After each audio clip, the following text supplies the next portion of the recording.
His Divine Grace, A.C. Bhaktivedanta Swami Prabhupada, the spiritual master who knows the absolute truth, arrives on time in a blue Volkswagen combi van.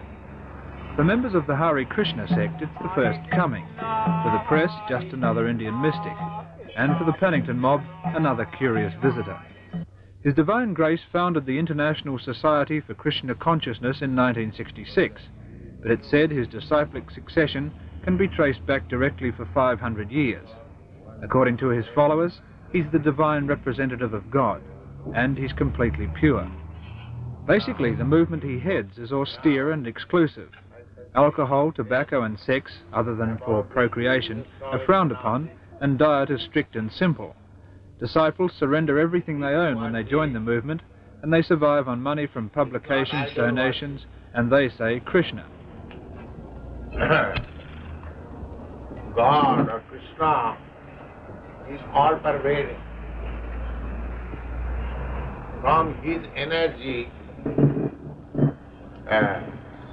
the 5 elements, material elements. The history of the movement, they say, can be traced back 5,000 years, when Krishna first spoke the truth in India. These days, the headquarters are in Los Angeles, where, according to one member, there are more frustrations. But today, they say the most perfect person in the world is in this Paddington flat, and the 50 members of the Sydney branch are ecstatic. Today, say the disciples, is a day of rejoicing, of peace, love and humility. But behind the facade, there's some conflict and some sadness. Cheryl Zimmerer is 18. She tried university and a job in Treasury before leaving both to join the sect a few months ago. Today, after her initiation by the spiritual master, she says she's found true happiness. But her mother and her aunt are not so sure. For them, the ceremony represents an alienation from the type of life they hoped Cheryl might lead. Well, I'm not happy with it. I don't go along with it, but it's her life. It's what she wants. So my husband and I make the best of it. What worries you about her being initiated? Her future. Her whole future, and the fact that they're teaching them that there is not to have sex. I came here last night, and the spiritual master was telling them that to have sex is like animals. Yeah. Well, this isn't the way I've brought my children up. And to hear this sort of thing, I'm wondering what her future is.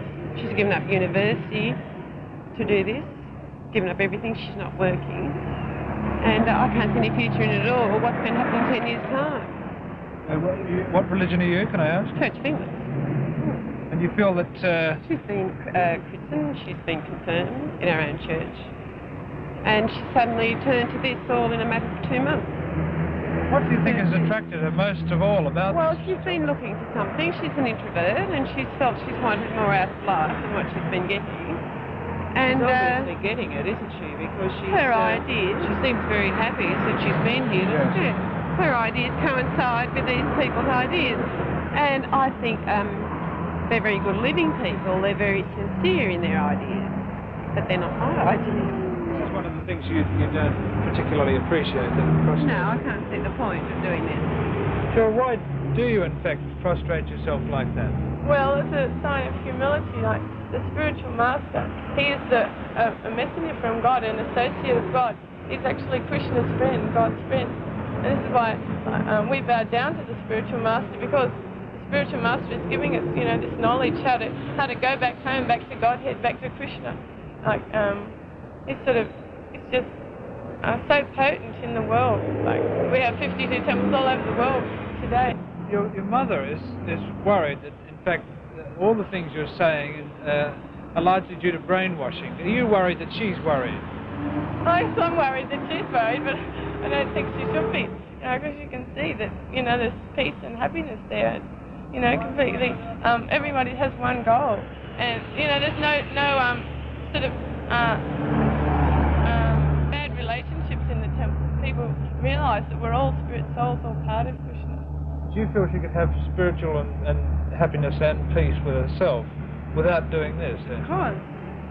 I thought that this is what she was getting at home.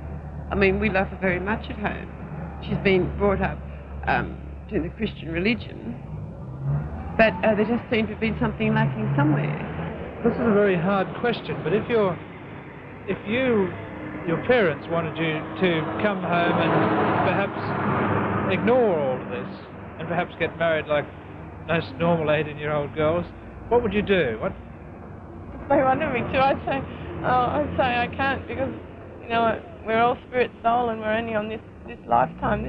Our lifetime is like an eye wink in the eternal time. So you know we have to try to go back home, back to Krishna as soon as possible.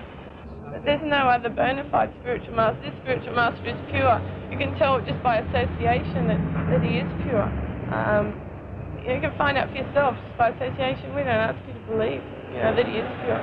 Just because he's such a pure soul, a lover of God, completely devoted to God. So Krishna says, you know, if you serve the spiritual master, well, then it's just like it's better than serving me. You know, it's better. Krishna would rather you serve the spiritual master than he would to serve him, because the spiritual master is the friend of Krishna.